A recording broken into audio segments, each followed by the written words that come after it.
What's up, everybody? This is Joe Vega, and welcome to another Flower Shop Secret podcast. And today, my co-host Daniella Marquez and I are talking about Lovingly's plan to help local florists band together to beat order gatherers. Let's go. So the big question is this: how can small business owners like us in the floral industry overcome the greed of order gatherers and bypass the deceitful games played by wire services? How do we market, sell, and deliver flowers online so we may break free from these antiquated practices and earn our freedom? Those are some of the questions we will answer on this podcast. I'm Joe Vega. Welcome to Flower Shop Secrets. Hey, Joe. Hey, Daniella, how's it going? Pretty good. How are you doing? I'm doing fantastic. I'm pretty excited. We have some big news happening really soon, so Yep. I can't wait to start talking about that. Awesome. Well, before we talk about that, can you give folks who might not know, like just the 2-second version or 2 minute maybe of your origin story, like how you got started in the industry? Well, the mini version of that story goes as follows. My family immigrated here from the Dominican Republic, and we owned a small business, a grocery store in Brooklyn, New York. My dad he was forced into early retirement because of a national company moved in across the street and basically put us out of business. And he was forced to sell the business for, I wouldn't say pennies on the dollar, but it was pretty close. Fast forward 10 years later, I got into the floor industry and I was installing point of sale systems for the florist. I was traveling all over North America to do this. And I got a chance to know these florists, these artists, these entrepreneurs. And I found a lot of similarities between the stories that they were telling me. They were saying things like, they started this floor industry and is being ripped away from them. And Yeah. It hit home. It wasn't just a story. It was like, wait a minute, I've been through this. I had an emotional reaction to the stories that they were telling me. So your motivation was seeing what the order gatherers were doing to the florists, because that hit home because you saw the national chains doing the same thing to your dad's bodega. That was the trigger. It wasn't the motivation per se. It was definitely the trigger. The trigger. I think the motivation for me was mostly the fact that, local businesses are like at the heart of our communities, right? Florists have been reduced to be, once they were like they took care of every aspect of the floor ordering process. And now they have been reduced to like sort of be like the last mile of the process. And they get the complaints when things go wrong, and they don't get any other credit when things go right if an order originated from an order gatherer or a wire service. And that's just not fair. So we've had a lot of florists who've been able to leave the wire services and be successful. But is there more? What else could we do? Well, there's always a lot more we can do, right? And throughout 12 years of doing this, one of the things that we have realized is that in order to actually beat a national brand, you need a national brand. And unfortunately, we wish the formula was a little bit different, but there's no other way. We currently have about 1,300 shops that we are constantly trying to gain more business for them. And that works on a local level, that works on a micro level, but it doesn't really work on a macro level. It doesn't really work on a national level, because imagine trying to educate customers to go to, hey, if you need a flower shop, and stop right here and say, well, let me ask you, where do you need a flower shop? Well, you need to go to you need to go to Google, then you need to go to find a location. Like customers don't want to hear that. We're all lazy. We just want to know, like, hey, just tell me the site. Just where do I need to go in order for me not to deal with order gatherers, not to deal with the wire service, to deal with a real local florist who's going to actually take care of me and actually take care of my loved one, right? And for that, you need a national brand, which means florists have never had that. Florists need to stand behind behind a brand that can go nationally, that can go worldwide even. Right. So that brand now can go against the wire service, can go against the order gatherers. If the florists had a single brand that they can stand behind, that was a trusted brand, that it was a brand that it was, helping florists. It's in its DNA. A brand that it's not, the minute that brand is successful, it's not going to turn around and just milk every single order and skim from the top and try to make as much money as possible. A brand that's going to be fair to the florists, to all florists, not just a select number of florists, but to all local florists. Um, and we believe that that brand is Lovingly. If florists stand behind Lovingly, we can change this industry. We can actually give the we can help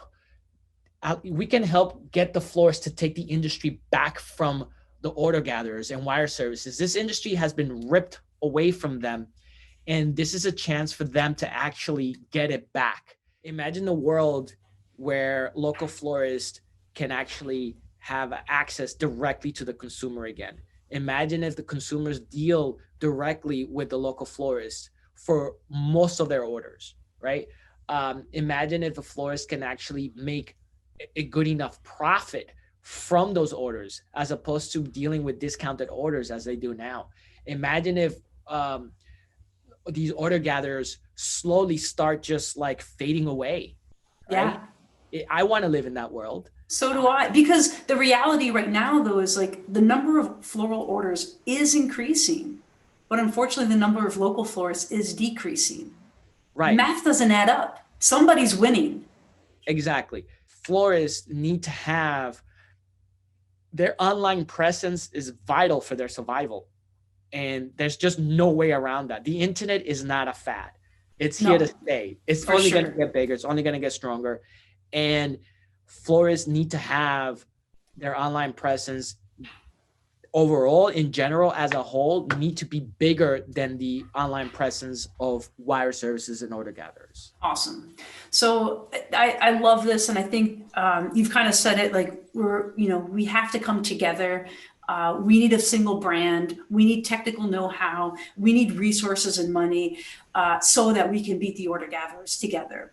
Right. So let's talk a little bit about the details, because we've kind of talked big picture, and we have some exciting news, because I think we kind of figured it out, which is exciting.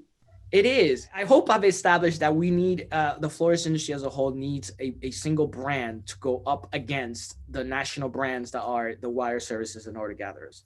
And just one thing, that single brand is not an entity on its own. It's together with everybody. Right. So when I say a single brand, I mean a single brand from the consumer's perspective, but that's just a gateway. It's a gateway to get to the actual, tens of thousands of other brands that are the local florists. Right now, the way it's going to work is when someone goes on Lovingly Marketplace and searches for a location to send flowers to, we're going to return a bunch of products and categories to that particular consumer. And it's a marketplace, right? There's going to be, if you're a partner of Lovingly, you're going to have the consumers actually going to see several options from local florists with different products attached to them, right? And every single product is going to have the price of that local florist actually set. So everything is as transparent as possible. So hearing you say that, what kind of triggers in my mind is almost like a farmer's market, right? So Lovingly is the farmer's market. Everyone knows that on Sunday, they're going to go to their town square, get the best produce, and everyone has their little booth.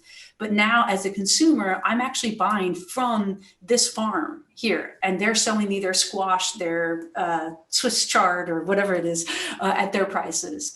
And that way, as a consumer coming to Lovingly, I know that from Lovingly, I can work with local florists directly. And now I get to see this product from this florist. I actually know who the florist is, and I get to decide. The power's in the consumer, really, in this case. Exactly. And that was one of our biggest challenges with designing this product, right? It's like, we were stuck, because from the consumer perspective, they don't really care about any of this stuff. All they want is they want to work with a local florist, but not at the inconvenience of them putting in more effort, right? Like, so They want to be able to, like, that's a pretty good line. I got to remember that one, because it's true. It's like, sure, they want to work with a local florist, but they just don't want to do the extra effort. Well, that's why they fall trap to the order gatherers, because they Exactly. click on the first thing that appears on Google and they're like, right. I'm done. It's too much cognitive load for them to do the extra effort and to like find a local. It's just they're like, all right, here's an arrangement. Let's. They'd rather take it's like playing Russian roulette a little bit. It's like, oh, I'm gonna take a risk. Let's just go. And then they regret it every single time if they pick an order gatherer, right? I mean, that's so sad. But and then they leave a bad review for the local florist. I know, and expecting consumers to change their habits, it's like that's not gonna work.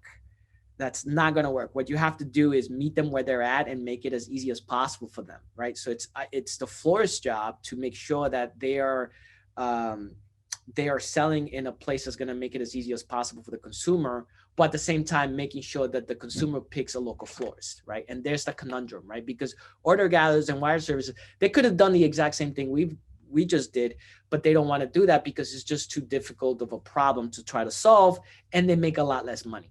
So with that said, that's not going to work. So they just rather take the order and just forward the order to whichever shop, and they get to keep the consumer information as well, right? Right. So with the way we designed this is the consumer is working directly with the shop from the beginning, like right. So from the product, from the category page, actually, they get to see who is actually going to be delivering this floral, who's going to be arranging this product, and who's going to be delivering this product, and that information is always shown to the consumer. That's great.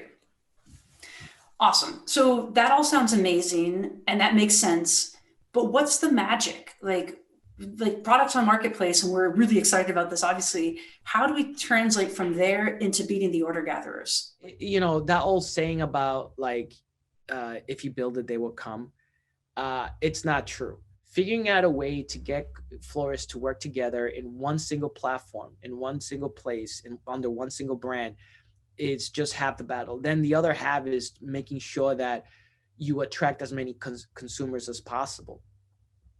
And that's where the online marketing world comes in, right? That is where, unfortunately, there's no way around this truth. And that is, in order for you to be in front of consumers' eyeballs, you need to be able to pay another company who holds the keys, who has that traffic. And right now, that's Google. So advertising is the key here. Yes, advertising. So how do you do that? How can you have access to a large marketing budget, and how do you manage it all? Because we certainly don't have that kind of money. Local florists certainly don't have that kind of money. How do we do that? And we think we figured out a way, and that is to charge not only charge a service fee to the customer, but to actually take that money and reinvest it into the online advertising on behalf of local florists. Right. That's awesome. So that's the other thing here too. It's not just standing behind the brand, but it's like our solution of raising as much money as possible for the purpose of reinvesting it back into the local florist is the other half of this coin. That is super cool. And I think it gets back at the core of why we wanted to start charging that $9.99 in the beginning. And granted, that caused its own kerfuffle in the beginning, I'm sure, as a lot of folks remember. But I'm so excited now because exactly what you said, we're now able to, at scale, right? It's hard to collect this money, but at scale, it's just a little bit contribution across all the consumers. Now we've created a budget. They can start to stand and compete against these order gatherers, which is really cool. And one of the things I think, Joe, maybe we're talking about, like, how do consumers feel about this $9.99? But we've taken tremendous steps into making sure that we alleviate that mindset of, wait, this is bad. And one of the ways we've done that is, the first thing we've done is, if a consumer has purchased flowers from a local florist before, from that property, the consumer will never see that charge again. So first-time buyers will not actually end up, only first-time buyers will actually end up charging, right? So repeat customers will never see that. That's one of the things that we've done on their shops, on their domains, on the flower, right, on the domains of the local florists. Another way we've done that is we've tested different language as to which language our consumers are going to be more likely to contribute to paying that fee. And I think you ran that test, right? So Yeah. could you tell us a little bit about what was the outcome of that test? Absolutely. So one of the things that, like, there's a little bit of you talk about dissonance right now on marketplace. We have the $9.99 fee and it's marketplace service, and on the shops it's service fee or standard service. Excuse me. It was confusing, and a lot of people didn't get it. And so we ran a bunch of surveys. To your point, we test to really find out what's going on. And there's two that kind of stick out. One, we asked folks, like, in the beginning, like, how did this make you feel? And the majority were neutral. Some were mad. And then we took, in that survey, we explained what it's for. This is for local florists. This is to invest in the local florist community. We asked the same question again, and all of a sudden the test swung and everyone was like, neutral is still the highest, but like the people who were mad, all of a sudden that diffused, and then they were proud to support local florists. And so that really made us think, it's like, okay, we know what we want to do with this money. We want to invest it in the local florists in real, like, advertising dollars, and consumers value the local florist. Let's make it clear. So as this release happens with products on marketplace, the name's going to be unified across lovingly.com and the shops. It's going to be local florist support, because that is literally what we're doing. And then the same mentality, up to 50% of that $9.99 is going to go straight back into advertising to the local florist. That's great. And the thing that I like, I keep hearing, like, I'm playing like our conversation in our head, and one of the things that sticks out to me is, like, from the beginning, like even before you started Lovingly, it feels like that idea of investing in the local community has always been central. Right. And from Lovingly's standpoint, it started with technology, software, time, resources, blood, sweat, and tears, right? All that is still true. We're now just upping the ante now, and we're able to add actual advertising dollars as an investment to the local community, which is pretty cool.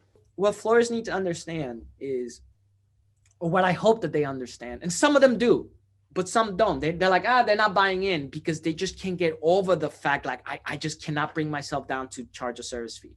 You need to be able to compete in that world, in that field. There's no way around that. Now, if you have a couple of millions of dollars on the side and you want to compete, then absolutely, you can more than welcome to do it. But, like, who has that? But I can see it though, right? Because I mean, I'm not a florist, so I can't say for sure, but they've seen the order gatherers, the wire services, charge that service fee, right, for no reason. And they've seen the detriment. And by the way, it's like $16, $17, $18, $19. So it's kind of exorbitant. And so I get it from the, like, I don't want to be associated with that. I get that sentiment, but what's really cool is the way that we've done our surveys and actually talked to the consumers who are paying this.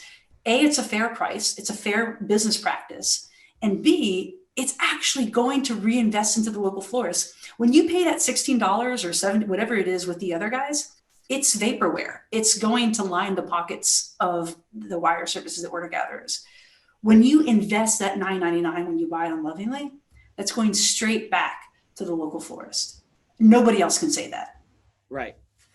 So, Joe, we've gone over a lot, but just to kind of wrap it up and bring it home, we've got a couple things that are coming. This is really, we don't have the exact timeline yet for all this exciting stuff, but it is hopefully, fingers crossed, before Valentine's Day, so we can really make a splash.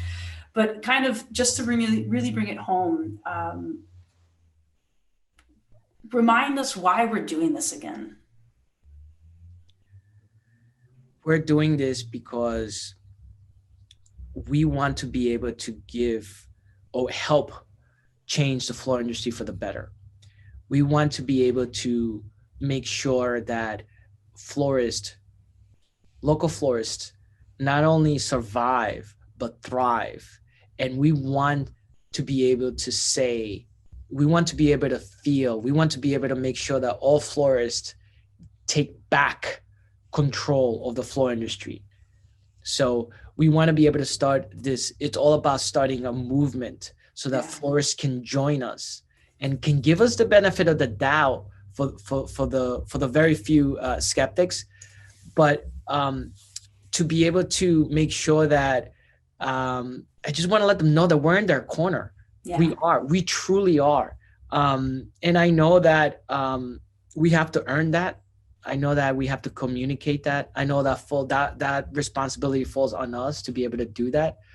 And I want them to know that, you know, we are on a mission to make sure that florists not only thrive or survive, but take the industry back from water gatherers and wire services.